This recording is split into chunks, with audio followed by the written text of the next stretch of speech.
ಇದ್ರು. ಅವ್ರ ಹೆಸರು ಸಣ್ಣ ತಿಮ್ಮಯ್ಯ ಅಂತೇಳಿ.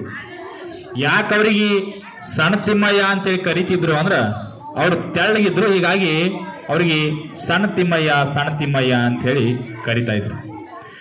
ಈ ಸಣ್ಣ ತಿಮ್ಮಯ್ಯ ಮೇಷ್ಟ್ರು ಕೇವಲ ಮಕ್ಕಳಿಗೆ ಮಾತ್ರ ಮೇಷ್ಟ್ರಾಗಿರ್ಲಿಲ್ಲ, ಆ ಊರಿಗೆ ಮೇಷ್ಟ್ರಾಗಿದ್ದಂಥವ್ರು. ಯಾಕೆ ಅಂದ್ರೆ ಸಣ್ಣ ತಿಮ್ಮಯ್ಯ ಮೇಷ್ಟ್ರು ಮಾತು ಅಂದ್ರೆ ಅದು ವೇದ ವಾಕ್ಯ ಇದ್ದಂಗೆ.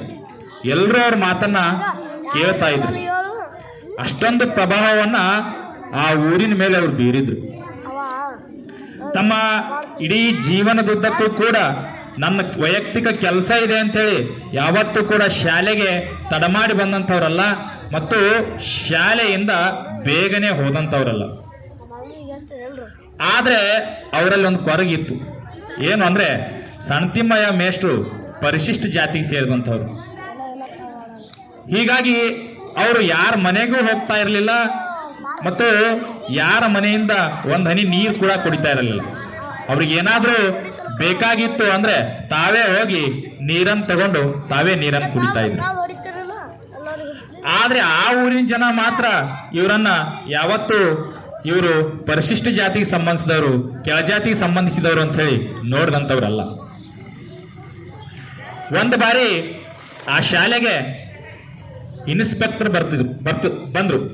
ಅಂದ್ರೆ ಇವಾಗ ಯಾವ ರೀತಿ BO, BRP, CRP ಅಂತೇಳಿ ಬರ್ತಾರಲ್ಲ, ಅದೇ ರೀತಿ BO ಅವ್ರು ಬಂದಿದ್ರು. ಅಂದ್ರೆ ಆಗಿನ ಕಾಲದಲ್ಲಿ ಇನ್ಸ್ಪೆಕ್ಟರ್ ಅಂತ ಹೇಳಿ ಅವ್ರು ಬರ್ತಾರೆ, ಶಾಲೆನೆಲ್ಲ ಪರಿಶೀಲನೆ ಮಾಡ್ತಾರೆ, ದಾಖಲೆಗಳನ್ನ ನೋಡ್ತಾರೆ, ಮಕ್ಕಳನ್ನ ಪರೀಕ್ಷೆ ಮಾಡ್ತಾರೆ, ಊರವರ ಅಭಿಪ್ರಾಯಗಳನ್ನ ಕೇಳ್ತಾರೆ. ಇದೆಲ್ಲ ಆದ್ಮೇಲೆ ಅವ್ರಿಗೆ ಗೊತ್ತಾಗುತ್ತೆ ಇದೊಂದು ಉತ್ತಮ ಶಾಲೆ ಅಂತ ಹೇಳಿ. ಹೀಗಾಗಿ ಅವರು ಊರಲ್ಲಿರ್ತಕ್ಕಂಥ ಪಟೇಲ್ರು ಕೂಡ ಅಲ್ಲೇ ಅವತ್ತಿನ ದಿನ ವಾಸ್ತವ್ಯ ಹೂಡಿದ್ರು. ಆ ಪಟೇಲ್ರಿಗೆ ಕರೆದು ಹೇಳ್ತಾರೆ ಇದೊಂದು ಅತ್ಯುತ್ತಮ ಶಾಲೆ ಅಂತ ಹೇಳಿ. ಆಗ ಪಟೇಲ್ರಿಗೆ ಬಹಳಷ್ಟು ಖುಷಿ ಆಗುತ್ತೆ. ನನಗೆ ಗೊತ್ತಿತ್ತು ನಮ್ಮ ಶಾಲೆ ಅತ್ಯುತ್ತಮ ಶಾಲೆ ಅಂತೇಳಿ ಹೆಸರನ್ನು ಪಡೆದುಕೊಳ್ತೇವೆ ಅಂತೇಳಿ ನನಗೆ ಗೊತ್ತಿತ್ತು. ಅದಕ್ಕೋಸ್ಕರ ನಾನು ನಮ್ಮ ಮನೆಯಲ್ಲಿ ಹೋಳಿಗೆ ಊಟ ಮಾಡಿಸಿದ್ದೀನಿ, ನೀವೆಲ್ಲರೂ ಬಂದು ಹೋಳಿಗೆ ಊಟ ಮಾಡಬೇಕು. ಸರಿ, ಹೋಳಿಗೆ ಊಟ ಮಾಡಿಸಿದರೆ ಹೋಗೋಣ ನಡ್ರಿ ಅಂತೇಳಿ ಎಲ್ಲರೂ ತಯಾರಾದ್ರು. ಇನ್ಸ್ಪೆಕ್ಟರ್ ತಯಾರಾದ್ರು, ಮುಖ್ಯ ಗುರುಗಳು ತಯಾರಾದ್ರು. ಆದ್ರೆ ಸಣ್ಣ ತಿಮ್ಮಯ್ಯ ಮೇಷ್ಟ್ರು ಮಾತ್ರ ನನ್ನ ಕೆಲಸ ಇದೆ, ನಾನು ಊರಿಗೆ ಹೋಗ್ಬೇಕು ಅಂತ ಹೇಳಿದ್ರು. ಆಗ ಅಲ್ಲಿರ್ತಕ್ಕಂಥ ಮುಖ್ಯ ಗುರುಗಳಿಗೆ ಅನಿಸ್ತು, ಘೋಷಣೆ ಮಾಡಿ ಸಣ್ಣ ತಿಮ್ಮಯ್ಯ ಮೇಷ್ಟ್ರು ತಾವು ಪರಿಶಿಷ್ಟ ಜಾತಿಯವರಂತ ತಿಳ್ಕೊಂಡಿರೋದ್ರಿಂದ, ಅವ್ರು ಯಾರ ಮನೆಗೆ ಹೋಗದೆ ಇರೋದ್ರಿಂದ ಇಲ್ಲೂ ಕೂಡ ನಾನು ಬರೋದಿಲ್ಲ ಅಂತೇಳಿ ತಿಳ್ಕೊಂಡು ತನ್ನ ಕೆಲಸ ಇದೆ ಅಂತ ಹೇಳ್ತಾ ಇದ್ದಾರೆ ಅಂದ್ಕೊಂಡ್ರು. ಇಲ್ಲ ಸಣ್ಣ ತಿಮ್ಮಯ್ಯ ಮೇಷ್ಟ್ರೆ, ನೀವು ಬರಲೇಬೇಕು, ಪಟೇಲ್ರು ಊಟ ಮಾಡಿಸಿದ್ದಾರೆ, ಊಟ ಮಾಡ್ಕೊಂಡು ಹೋಗೋಣ ಅಂತೇಳಿ ಕೇಳಿದ್ರು ಕೂಡ ಇಲ್ಲ ಸರ್, ನಂದು ಊರಾಗ ಒಂದು ಸ್ವಲ್ಪ ಕೆಲಸ ಇದೆ, ನೀವು ಅಪ್ಪಣೆ ಕೊಟ್ರೆ ನಾನು ಊರಿಗೆ ಹೋಗ್ತೀನಿ ಅಂತ ಹೇಳಿದ್ರು. ಆದ್ರೆ ಸಣ್ಣ ತಿಮ್ಮಯ್ಯ ಮೇಷ್ಟ್ರ ಆ ಮಾತನ್ನ ಅಲ್ಲಿರ್ತಕ್ಕಂಥ ಮುಖ್ಯ ಗುರುಗಳು ನಿರಾಕರಣೆ ಮಾಡಿದ್ರು. ಇಲ್ಲ, ನೀನು ಬರಲೇಬೇಕು ಅಂತ ಹೇಳಿದ್ರು.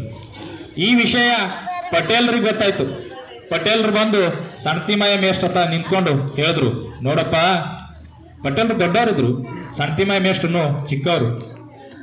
ಅವ್ರು ಹೇಳಿದ್ರು, ನೋಡಪ್ಪ ಮೇಷ್ಟ್ರೆ, ಇವತ್ತಿನ ದಿನ ನಮ್ಮ ಶಾಲೆಗೆ ಅತ್ಯುತ್ತಮ ಶಾಲೆ ಅಂತೇಳಿ ಏನಾದ್ರೂ ಹೆಸರು ಬಂದಿದೆ ಅಂದ್ರೆ ಅದಕ್ಕೆ ಕಾರಣೀಭೂತ ನೀನೇ ಕಣಪ್ಪ. ನೀನು ಬರದೇ ಇದ್ರೆ ಹೇಗೆ? ನೀನು ಬರಲೇಬೇಕು, ನಮ್ಮ ಮನೆಯೊಳಗ ಹೋಳಿಗೆ ಊಟ ಮಾಡಲೇಬೇಕು. ಆಗ ಪಟೇಲ್ರ ಹತ್ರನೂ ಕೂಡ ಸಣ್ಣ ತಿಮ್ಮಯ್ಯ ಮೇಷ್ಟ್ರು ಹೇಳ್ತಾರೆ, ಇಲ್ಲ ಪಟೇಲ್ರೆ, ನನ್ಗೊಂದು ಸ್ವಲ್ಪ ಕೆಲಸ ಇದೆ, ನಾನು ಹೋಗಲೇಬೇಕು. ಆಗ ಪಟೇಲ್ರು ಹೇಳಿದ್ರು, ನೋಡಪ್ಪ, ನಾವೇನು ನಿನಗೆ ವಿಷಯ ಹಾಕಲ್ಲ, ನಿನ್ನನ್ನ ಕೆಳಜಾತಿಯವನು ಅಂತ ಹೇಳಿ ನೋಡಿಲ್ಲ, ನೀನು ಕೇವಲ ಮಕ್ಕಳಿಗೆ ಮಾತ್ರ ಶಿಕ್ಷಕ ಆಗಿಲ್ಲ, ಇಡೀ ಊರಿಗೆ ಶಿಕ್ಷಕ ಆಗಿದ್ದೀಯಾ. ನೀನು ಬಾ, ನಾನು ನಿಮ್ಮ ಬಗ್ಗೆ ಏನೂ ತಿಳ್ಕೊಳ್ಳೋದಿಲ್ಲ, ಬಂದು ಊಟ ಮಾಡ್ಕೊಂಡು ಹೋಗು. ಆಗ ಸಣ್ಣ ತಿಮ್ಮಯ್ಯ ಮೇಷ್ಟ್ರು ಹೇಳಿದ್ರು, ಇಲ್ಲ ಪಟೇಲ್ರೆ, ನನ್ನೊಂದು ಸ್ವಲ್ಪ ಕೆಲಸ ಇದೆ, ಅರ್ಥ ಮಾಡ್ಕೊಳ್ಳಿ, ನಾನು ಊರಿಗೆ ಹೋಗಲೇಬೇಕು. ಈ ವಿಷಯ ಇನ್ಸ್ಪೆಕ್ಟರ್ಗೆ ಗೊತ್ತಾಯ್ತು. ಇನ್ಸ್ಪೆಕ್ಟರ್ ಬಂದ್ರು, ಏನ್ ನಡೆದಿದೆ? ಇಲ್ಲ, ಸಂತಿಮಯ ಮೇಷ್ಟು ಊಟಕ್ಕೆ ಬಾ ಅಂದ್ರೆ ಬರ್ತಾ ಇಲ್ಲ. ಆಗ ಇನ್ಸ್ಪೆಕ್ಟರ್ ಹೇಳ್ತಾರೆ, ಅವ್ರು ಯಾಕೆ ಬರ್ತಾ ಇಲ್ಲ ಅಂತೇಳಿ ನನಗೆ ಗೊತ್ತು. ಇಲ್ಲಿಂದ ಅವ್ರ ಊರು 5-6 ಕಿಲೋಮೀಟರ್ ದೂರ ಇದೆ, ಅಲ್ಲಿ ಹೋಗ್ಬೇಕಾದ್ರೆ ಸಮಯ ಆಗುತ್ತೆ, ರಾತ್ರಿ ಆಗುತ್ತೆ, ಅದಕ್ಕೋಸ್ಕರ ಅವ್ರು ಬರ್ತಾ ಇಲ್ಲ. ನೋಡ್ರಿ ಮೇಷ್ಟ್ರೆ, ನೀವೇನು ಯೋಚನೆ ಮಾಡೋದಕ್ಕೆ ಹೋಗ್ಬೇಡ್ರಿ. ನನ್ನ ಹತ್ರ ಜೀಪ್ ಇದೆ, ನನ್ನ ಜೀಪಲ್ಲಿ ನಿಮ್ಮನ್ನ ನಿಮ್ಮ ಊರಿಗೆ ಕರ್ಕೊಂಡು ಹೋಗಿ ಬಿಟ್ಟು ಆಮೇಲೆ ನನ್ನ ಸ್ಥಳಕ್ಕೆ ನಾನು ಹೋಗ್ತೀನಿ. ನಡ್ರಿ, ಈಗ ನಾವೆಲ್ಲ ಸೇರಿ ಪಟೇಲ್ರ ಮನೆಗೆ ಊಟಕ್ಕೆ ಹೋಗೋಣ ಅಂತ ಹೇಳಿದ್ರು. ಆಗ್ಲೂ ಸಂತಿಮಯ ಮೇಷ್ಟು ಅವ್ರಿಗೆ ಏನನ್ನು ಹೇಳದೆ ಪಟೇಲ್ರನ್ನ ಸ್ವಲ್ಪ ದೂರ ಕರ್ಕೊಂಡು ಬಂದು ಪಟೇಲ್ರಾದ್ರೆ ಎದುರುಗಡೆ ಒಂದು ಮಾತನ್ನು ಹೇಳ್ತಾರ ಅವ್ರು. ಪಟೇಲ್ರೇ, ಮುಂಜಾನೆ ನಮ್ಮ ತಾಯಿ ತೀರ್ಕೊಂಡಾರ. ಮುಂಜಾನೆ ನನ್ನ ತಾಯಿ ತೀರ್ಕೊಂಡಿದ್ದಾಳೆ. ಅವಳ ಶವವನ್ನ ಮನೆಯಲ್ಲಿಟ್ಟು ನಾನು ಶಾಲೆಗೆ ಬಂದಿದ್ದೀನಿ. ಕಾರಣ ಏನು ಅಂದ್ರೆ, ಒಂದ್ ವೇಳೆ ಇವತ್ತು ನಾನು ಶಾಲೆಗೆ ಬರದೇ ಇದ್ರೆ ಸಂತಿಮಯ ಮೇಷ್ಟ್ರು ಏನೋ ತಪ್ಪು ಮಾಡಿದ್ದಾರೆ, ಅದಕ್ಕೋಸ್ಕರ ಶಾಲೆಗೆ ಬಂದಿಲ್ಲ. ವ್ಯವಹಾರದಲ್ಲಿ ಲೆಕ್ಕದಲ್ಲಿ ಏನೋ ತಪ್ಪಾಗಿದೆ, ಮಕ್ಕಳ ಕಲಿಕೆಯಲ್ಲಿ ಏನೋ ಎಡವಟ್ಟಾಗಿದೆ, ಹೀಗಾಗಿ ಶಾಲೆಗೆ ಬಂದಿಲ್ಲ ಅಂತೇಳಿ ಊರನ್ ಜನ ತಿಳ್ಕೊತಾರ ಅಂತೇಳಿ ನಾನು ಶಾಲೆಗೆ ಬಂದಿದ್ದೀನಿ. ಇದು ಕೇವಲ ನನಗೆ ಮಾತ್ರ ಕೆಟ್ಟ ಹೆಸರಲ್ಲ, ಇಡೀ ಶಾಲೆಗೆ ಕೆಟ್ಟ ಹೆಸರು ಬರ್ತಿತ್ತು.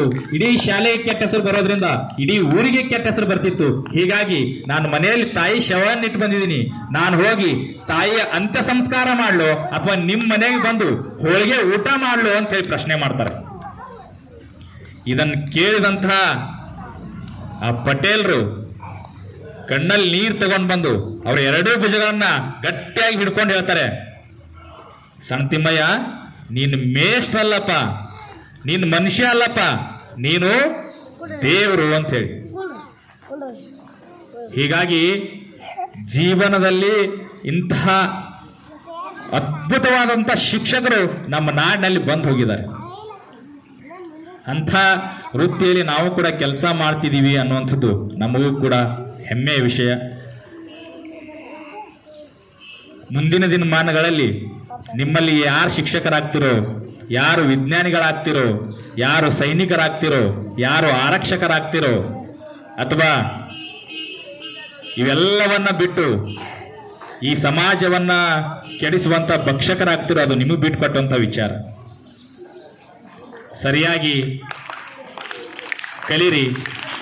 ನಿಮ್ಮ ತಂದೆ ತಾಯಿಗಳು ನಿಮ್ಮ ಮೇಲೆ ಇಟ್ಟಂತಹ ನಂಬಿಕೆಯನ್ನ ಉಳಿಸ್ಕೊಳ್ರಿ. ಮುಂದಿನ ದಿನಮಾನಗಳಲ್ಲಿ ಈ ಸಮಾಜಕ್ಕೆ ಪ್ರೇರಣೆ ಆಗುವಂತಹ ಕೆಲಸಗಳನ್ನ ಮಾಡ್ರಿ, ಇನ್ನೊಬ್ಬರಿಗೆ ಸ್ಫೂರ್ತಿಯಾಗಿ ಬದುಕ್ರಿ ಅಂತ ಹೇಳ್ತಾ ನನ್ನ ಮಾತುಗಳನ್ನು ಮುಗಿಸ್ತಾ ಇದ್ದೀನಿ. ಎಲ್ರಿಗೂ ಒಳ್ಳೆಯದಾಗಲಿ.